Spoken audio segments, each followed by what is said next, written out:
You don't have to not go on your holiday because a weird restaurant owner warns you off, but if you get licked by the first person you meet on the island within seconds and still stay, you're asking for the Nosferatu treatment. Our debt must be paid. Welcome to Svalta.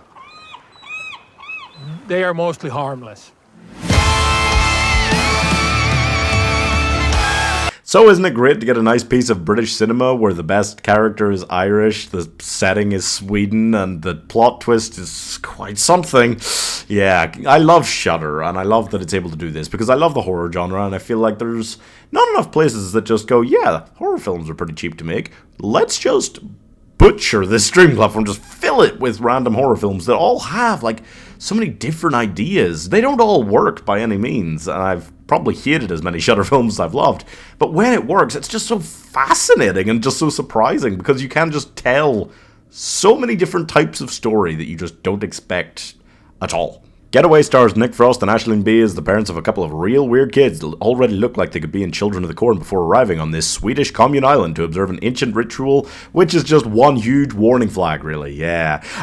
It's got a lot of comedic elements to it, but it has more real horror elements than I might have expected, and it carries over something great of this comedic horror style, which British cinema gained from things like Shaun of the Dead, and that is elevated by Nick Frost actually being in the film as well. The line, "we came on holiday to a Swedish horror film," pretty much sums the entire thing up, and they do actually say that, which was kind of weird. The son is an annoying vegetarian, the girl has a weird thing going on with the guy who owns the house they're staying in, who's just viciously masturbating, going to town on himself, watching them through cameras that he's installed in the house, and the cult that is on the island is thinking about eating them all. So there's just a lot going on, and it's really interesting. It's got a lot of great, like, true laugh-out-loud moments. It has quite the twist that actually got me. I did not really see it coming.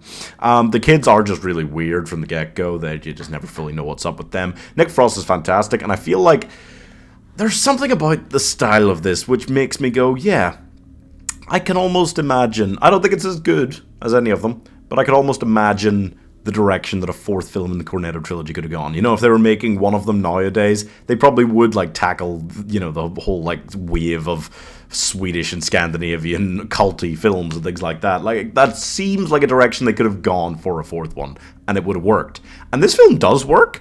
Not maybe on the level that the Cornetto trilogy does, but it is very fun. There is, in the middle, I'm going to try and talk about it without spoilers, it's difficult, there is quite a twist. And it leaves the film in a pretty weird spot. I was fascinated by it. I couldn't take my eyes off the rest of the film, expecting it to be a total car crash at some point because of the twist, and it wasn't. I don't know that I would rate it as, like, truly excellent, but as a twist, like, this is the sort of film that, coming out on Shudder, not being a big cinema release, you feel like it can get away with that, and it's bold.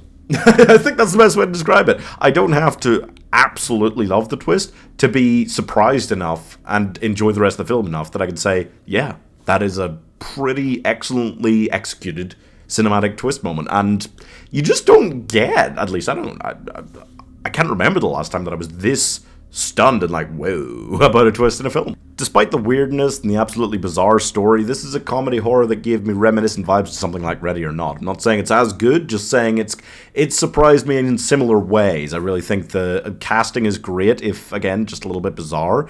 It's got just some really individual, hilarious moments that are just very memorable in a great way, and I enjoyed that it was so bold and weird. It's completely unique. You can't take that away from it.